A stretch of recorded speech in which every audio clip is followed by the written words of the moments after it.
Point Reyes Farmers Market. We're here with Christin Anderson, who's going to make an amazing Quince Galette for all of us to enjoy and really show us how it works. Christin, Kristin's been a long-time resident in Marin County and an environmental activist, including with Main Street Moms, currently working to ban fracking in the state of California. Consummate gardener, and she's also one of the first people to become legal under the California Homemade Food Act, which is a new law that was passed this past fall that basically allows people within certain limits to produce in their own kitchens and sell commercially. And so I'm just going to be in conversation with her while she does her recipe, and so you can all learn a little bit more about the Homemade Food Act while we're also learning how to cook this amazing food. So without further ado. Thank you, Fred. I appreciate it. Good morning, everyone. Welcome to our cooking demonstration this morning. First thing I want to tell you is this is probably one of the easiest pastries a person could cook, and it's extremely versatile. You can make a peasant pie with vegetables, or you can make a pastry dessert with fruit. And it just depends on what's in season and what's growing outside and maybe what's growing at your neighbor's. So this morning we're going to be doing a pastry with quince, apple, and huckleberry. And huckleberries are growing right out here in the woods right now. We've been picking them for the last couple weeks. We usually make huckleberry jam. We always have huckleberry in the freezer. I think of huckleberries as the caviar of fruit because they're so precious and delicious and nutritious. So this morning we're going to be doing, as I said, a quince huckleberry galette. We're going to start with making the crust and show you how to do it. How many of you have a food processor at home that you can use? Great, because with a food processor, it's extremely easy. You can do it with a pastry cutter or a knife and a fork, but that's pretty primitive. With a food processor, it's instant, fast, and easy.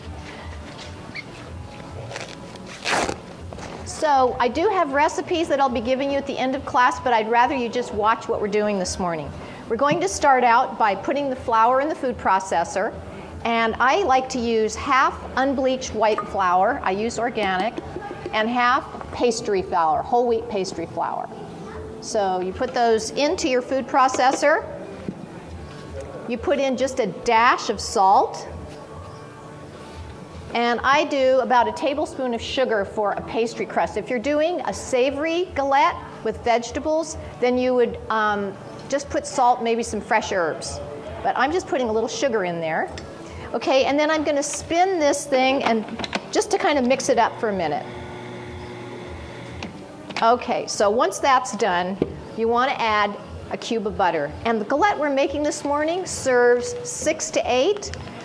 The one that I have right there has a little bit more pastry crust in it, and that one will serve 10 to 12. So what I do before I put my butter in is I just, put that over there, is I just cut the butter up a little bit to make it easier for the food processor. And get rid of this. Okay. So put the lid on, and we're going to get some cold water. Let's see, do me a favor and put some cold water from that beaker into there. So I'm just going to spin this until it looks like fine cornmeal. So let your food processor rip, and once it starts to look like fine cornmeal, then thank you, Fred. All right, now at this point, that's when you want to add a tablespoon of cold water through the top of your food processor. So there it goes. Now what I'm going to do is let this go until it almost forms a ball. All right. So almost forms a ball. You can see it's not quite a ball. And once that happens, we're going to put it on this surface. And by the way, this surface, this little plastic mat, this is a great, if you don't have a big pastry stone at home, or you don't have a large marble countertop or granite countertop, these mats are about $15 at the cooking stores. And they're great for cooking on. And they have a rigid, hard bottom so they don't slide all over your counter. So I'm just going to take this out of the beaker. And the next step for your pastry crust is to bring it all together, flatten it down into a disc, and then it goes into the refrigerator for about an hour. And I wrap it generally in wax paper. I try to use plastic wrap as little as possible because we want to try to keep plastics out of the waste stream as much as possible. So this is going to go into the refrigerator. I don't have one, so it's going into my Trader Joe's bag with an icy in it. And I'll be making that later for my family. So we're going to flash forward, pretend like we're watching television. And we're going to put a little bit of flour on the surface here. And pretend like it just came out of the refrigerator after 45 minutes to an hour. So we're going to put it on the surface. And we have flour underneath and flour on top. And we're going to roll it out. And maybe I could get you to start working on the quince and the apple. Sure. Will you do me a favor and cut the ends off this and this? And then just going to cut it up in bite-sized pieces like that. And we want about 3 cups of fruit. Sure. All right, we're putting Fred to work this morning. All right, so we're rolling this out. And when you're rolling crust, you don't want to press down hard like this. You want to keep it kind of a light touch. And you're also going to be moving the crust around a bit because if it's in one spot the whole time you're rolling, what's going to happen is it's going to stick and then it makes it really hard to get off. I should probably core these out, right? You know what I would do is just do it fast and dirty, like. Oh, great, easy. Yeah, Okay. just like that. Yeah, give me and that then knife. just cut them up in little pieces Cool. till you get 3 cups of fruit between the apple and the quince. All right, so I'm going to continue to roll this. This just came out of the refrigerator, right? And we're just gently going to see how I'm moving my flour around on the surface. That's essential when you're rolling crust out. Because if you try to, again, do it in one spot, it's going to stick and it makes it really hard.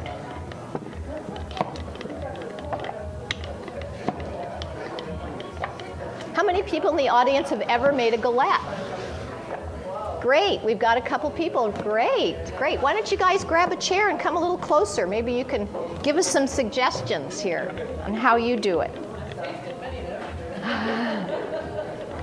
Just come a little closer. How did you get into commercial baking in the first place? Okay, so this is the segue on how I got my cottage operation permit. So I decided I needed another little side business aside from some of the other things I do. And I've always loved to bake, and I also did a lot of teaching of cooking when I was at the University of San Francisco managing a wellness program. So I decided I found out about the new Food Act that was passed last January, and I decided I would like to have one of those permits for myself so I could bake and make a little bit of money on it. So I checked in with the county. There's a website, and I found out that you had to have a food handler's permit first, so I did that. And then you had to fill out some forms with the county, and they would come and inspect your kitchen, check out your refrigerator. You have to have a septic system inspection. So you have to have some money that you lay out front to do these, to get these permits. So once I took the test, got the permit, had my kitchen inspected, then I had to get labels made, get packaging made. So I had cards and labels made up, ordered packaging, got labels that had the contents and ingredients of each thing, including my permit number. So it's quite a process. I have to say that the county was extremely supportive and wonderful about it. That's perfect, thank you. And maybe a few apples in there too. Sure. So it was a pleasant process because I had so much support from the county, and whenever I would tell anyone that I was the first person in West Marin to get this permit, they'd say, great. It has been challenging getting restaurants on board with it because they want me to do the credit card thing for payment, and you know, as a small business operator, doing the credit card payment doesn't really make a lot of sense for us. So I would love, if you know any restaurants or restaurateurs that would love to have some delicious pastries, pies, cakes, galettes, please send them my way. I have cards right here on the table as well as the recipes for today. All right, so we're going to get this thing This was extremely cold because it was on top of the icy, so it's taking longer. Usually this would be all rolled out by now. So Fred has cut up plenty of fruit. Yeah, if you ever consider doing your own business through the Homemade Food Act, there's two different types of classes that you can be involved with. Class A is just direct sale, which actually does not require a kitchen inspection.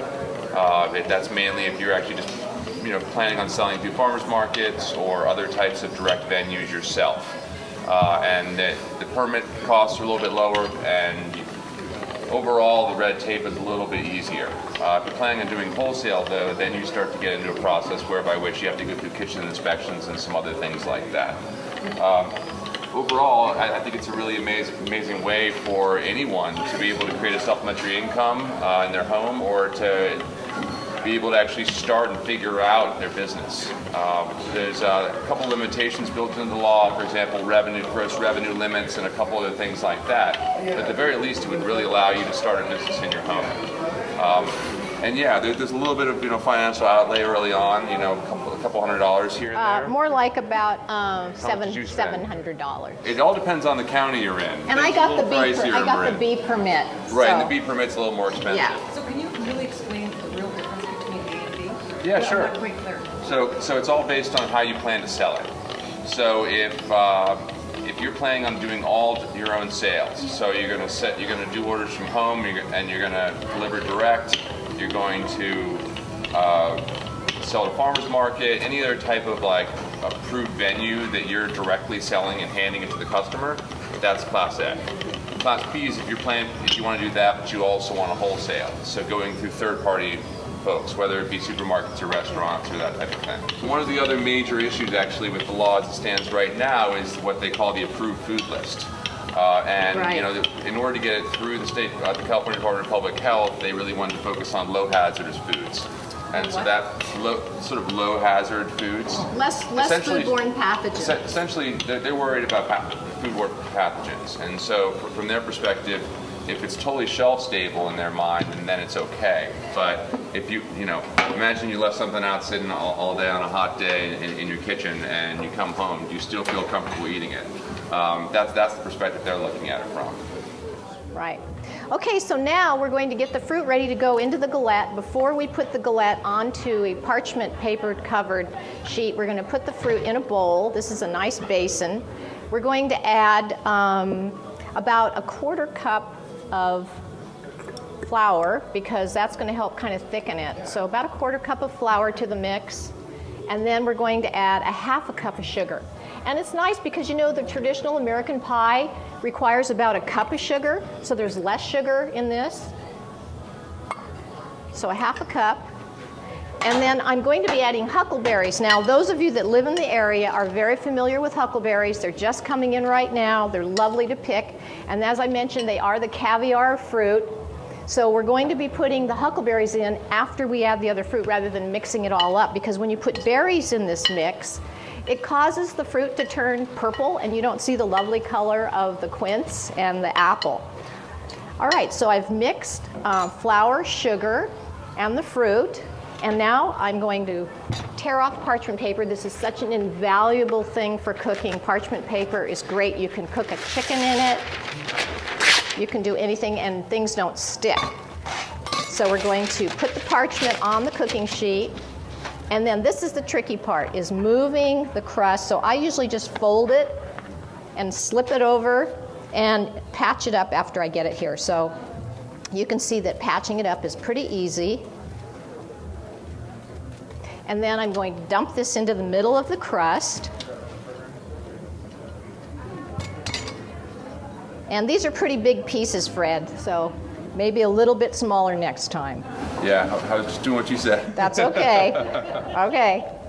All right, so now the next thing is putting in the berries. This is where I start putting in the huckleberries, because they have to be strategically placed so you can see them when the crust is all put together, and they can flavor. These are just little bursts of yummy flavor as you bite into the galette. To basically finish answering Dennis' question, the approved foods list is somewhat limiting. If you're planning on baking or those types of activities, it's relatively easy. but things like fermentation, pickling, and other options like that are not currently allowed. And so one of my, yes, it's the age-old form of preservation. It's been around since the beginning of time, and yet California Department of Public Health decided that that's not safe yet. And, you know, admittedly, like for maybe people who don't know how to do it, the concept of suddenly starting a business from their perspective and starting to try and pickle and ferment when you don't know how could be dangerous. Personally, I believe that there's got to be a way where they can say, give directions and say, this is the way you do it. All I know is that the California Homemade Food Act is great if you're a homeowner and you're trying to get something going. But from the perspective of a farmer that's actually trying to add supplementary income and add more revenue streams, it makes it really difficult if you can't actually preserve all the stuff that you have left over. Okay, so I have the fruit in the middle of the crust, and now I'm just bringing the crust. This is a rustic pastry. I'm bringing it up around the sides of the fruit. And you can shape it and make it perfectly round. And when it cooks, it's going to spread out a little bit. You can see this galette right here that's been baked. Started out that size. It kind of flattens out and spreads out a little bit. To get this nice glazed, kind of shiny look, what you're going to do next before it goes into the, oh, actually, sorry, pretend like we're on television. This goes into the freezer for 5 minutes just to firm up the crust, to make it really flaky and wonderful. So pretend like it's coming out of the refrigerator and we're ready to do the egg wash. Pardon? In the freezer or refrigerator? In the freezer. Goes in the freezer. And that is on the recipe that I'm going to be passing these out. So next thing we're going to do is do an egg wash. We wanted to do quail eggs, but we would have had to buy a dozen. So this is, again, making it shiny and beautiful when you serve it, because you want it to be, the presentation is a lot of cooking. So you're going to brush the sides of your galette. I sure hope somebody has an oven close by so this can go right into the oven. So what function does the egg play? It makes it shiny and crispy and keeps it from being dull, and just like, you know, this just makes such a difference. If that didn't have the egg wash on it, it would have kind of a flat, matted look to it. All right, so the egg wash goes on, and this is ready to go in the oven. So let me just tell you a little bit about the oven. It's been preheated at 425. The first 15 minutes, it will be in the oven at 425, and then you come back to the oven, you rotate the pan, because there's certain little zones in your oven where it's hotter. You'll notice when you bake, some things are hotter or darker on one side. Rotate the pan in the oven, turn it down to 375, and then continue to cook it for about another 25 to 30 minutes. Then when it comes out, you want to cool it on a rack so that the bottom of it cools really nicely. And then there will probably be some juices on the paper around here, and you'll just come along with a knife or something and get all those hard sugar juices away from it. And then you're going to be sliding it from the cookie sheet with a large spatula. You'll be sliding it from this surface to a surface for serving. So, gosh, I sure would love to get this into an oven somewhere. Anybody have an oven close by that want to take this home and bake it? Marge, you guys want to take this home? You're going on. Anybody live close? Do you want to take it home? Sure, I'd love to. Will you return my cookie sheet to me? Yeah, of course. We're delighted, yes. All right, great. Perfect. So let me just tell you that the galettes are great for about 2 days. They're kind of perishable. So, and mostly they don't make it for 2 days because people eat them and they really like them. I make them frequently because they're very easy. You don't have to use a pie pan. They're very transportable. They're very forgiving when your crust falls apart after you're rolling it out and you transfer it to the cookie sheet. It's really easy to patch it all together before you put the fruit on and then bring the sides up. And also, you know what? I think I like them better than pies. They have less sugar in them. You can see the fruit. There's just something really rustic and organic about the galette, don't you think? Yeah, I make mostly savory galette, but fruit ones are wonderful. What vegetables do you use in your savory galettes? I've done them with squash, Uh-huh. sort of autumnal kind of vegetables in that way, usually around Thanksgiving and holidays. Yes. It's available then. There's a restaurant in San Francisco called Peasant Pies, and they do eggplant, mushrooms, chanterelles when they're in season, potatoes. And so in the wintertime, I have a son that's in his early 20s. He brings his friends over. I just roll out the crust, and I put out all kinds of vegetables, and I let them, just like when they were little kids and they were making their own pizzas, on their own pizza, they put all their own things in their galette, and then we have an outdoor oven where we put them all in the outdoor oven and cook them up and pull them all out. And so it's sort of, sometimes it's an introduction to cooking for some of these guys, you know, and it kind of gets them interested in cooking. And cooking is so wonderful because it's very therapeutic. It doesn't have to be stressful. Don't you think? I like this, like, you can't mess it up too bad. Yeah, you can't mess these up. I'm much of a baker, and this is one thing that... Exactly, you can't mess it up. I really encourage you to, first of all, get out and find fruit. So let me tell you a bit about these, and I'm going to pass these around because this is my favorite fall fruit. They're very fragrant. When they first come on the tree, they're covered with fur, and you have to brush the fur off. I know, Russell, you guys have probably got a quince tree going at home. These are so wonderful. Quince brandy, fabulous thing for Christmas presents. Quince marmalade. I do a Moroccan tagine on couscous where I use quince in the dish along with carrots and onions, sometimes chicken. They absorb, they're all almost like the tofu of fruit because they'll absorb whatever medium you put them in.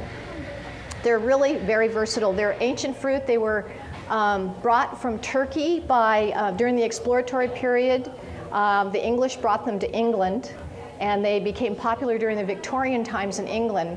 And people were doing quince marmalades and such, and those were popular, and then brought over to the New World. And every garden on the East Coast had a quince tree, and eventually they kind of went out of fashion, and they just end up on the ground. And people go, ooh, what are those things? And they don't use them, but they're really a fantastic fruit. You can't eat them raw, but they're fantastic for cooking. You don't peel them. Mary. I have a question about the pie crust. So after you do it in the Cuisinart, why not roll it out then instead of after it's cold? That's a good question. So when you're using crust, the desired product at the end is light and flaky. You don't want to overwork your batter or your dough. By putting it into the refrigerator after it comes out of the Cuisinart, that kind of causes all the molecules in the flour and the butter and everything to completely stop. And it creates more airspace in the dough. And by creating more airspace, you've got a lighter, flakier product. And then again, putting it in the freezer after you brush the egg wash on, that does the same thing. It gets it ready so that it goes into the oven. It goes a flash point from really cold to hot. It bakes it, and it has this nice flaky little space in it. And I really encourage you to use real butter and not margarine or Crisco or any of those things. They have a lot more saturated fat and hydrogenated fats, which are very unhealthy fats. So at least butter is a natural product. It's got saturated fat, but it doesn't have free radicals in it and things like that. So anybody want to try my galette if I cut it up? Yeah, okay. What do quail eggs do? What do quail eggs do? On this? Well, I was just looking for eggs, and the only eggs I saw out there were quail eggs, and so I was going to use those, but Mary, who's my trusty helper, went down to the market and got, oh, you know what I forgot, you guys? I forgot to put lemon juice in my fruit. I always put lemon juice in. Darn it, you guys distracted me. I always put lemon juice in whenever I make a pie or a tart or anything because it brightens it up and it gives it just that perfect amount of acid, because you don't want too much of an alkaline flavor. You want a little tiny bit of acid, just brighten it up. So let me cut up this galette. Any other questions, by the way? How we cook quince? Sure. Okay, so the first thing I do when the quinces come, they start to smell like this, and so I bring them indoors and I let them sit on a plate in my house because they make the house smell incredible. And then I use my Cuisinart and I use the shredder blade. I shred the quince. I put it in a big crock, like a room top crock about this big, I shred it, I put it in there with some brandy, not particularly expensive brandy, and a little bit of sugar, and I let it sit and macerate for about 2 weeks. I stir it occasionally, and then after 2 weeks, I put it through some cheesecloth and sieve into nice little inexpensive bottles from Cost Plus, and then put the cork on, and then you've got this gorgeous Florentine gold brandy, fruit brandy, that's great for sipping during the winter on a cold night. Just a little, tiny little cup of that will just make you feel great. So, and as gifts, people love it. They love getting quince brandy. And some people have even come to me and said, "Where's my quince brandy?" All right, you know, just give me the bottle back. I like to get the bottle back so I can do it again next year. So if you get a bottle of quince brandy from me, Susie, I want that bottle back. Okay. So I was wondering, so what were the actual steps you had to go through? Who did you have to talk to get your permits for the Homemade Food Act? The main person I talked to at the county that was not only great with information and support was Steve Russo. And where does he work? He works in the Department of Environmental Services at the county. And he is extremely helpful. He kind of walked me through, coached me through it. And he's the guy that inspected my kitchen. So, you know, at 2 in the morning, I'm down on the floor with a toothbrush, right? Cleaning out the floor and doing the white glove on my kitchen. It's never been that clean. And so he walked into my kitchen, he goes, "God, this is a clean kitchen." I'm going, "Thank you." They look for a lot of interesting things. They look at your water source. They make sure that your water gets hot enough so that, you know, when you wash your dishes, you can get all the foodborne pathogens off. They do a little temperature thing where they stick it in your fridge to make sure your fridge is getting cold enough. They check out your oven to make sure it's accurate, and they check the temperatures on that. They also look at where you store all of your dry goods. Like he looked in my pantry and looked at how I was storing my flours, my sugars, you know, and things like that. And he checked out my packaging to make sure that I had, you know, good packaging, legitimate packaging and labeling for all of my food products. I was going to finish answering your question about quince.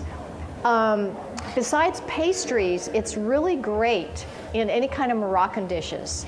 The Moroccans used quince a lot. And the French like to take quince and make a thing called pot Quin, which is a fruit paste, and that is in the Alice Waters Fruits Cookbook. She has quince in there, and she has several recipes on what to do with quince. And I've even thought, why not write a quince cookbook? Because it's kind of an odd fruit, and people are sort of intimidated by it. Why not just do a bunch of quince recipes? So when I get some time, I'll do that. Any other comments about? I was just, so did you have to do with the Planning Commission at all?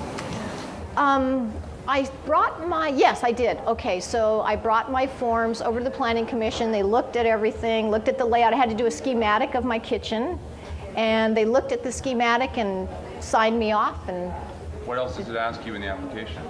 I would say the main things, what are the ingredients I'm going to be using? I got the B permit, so I can sell to farmers markets or to restaurants and things like that.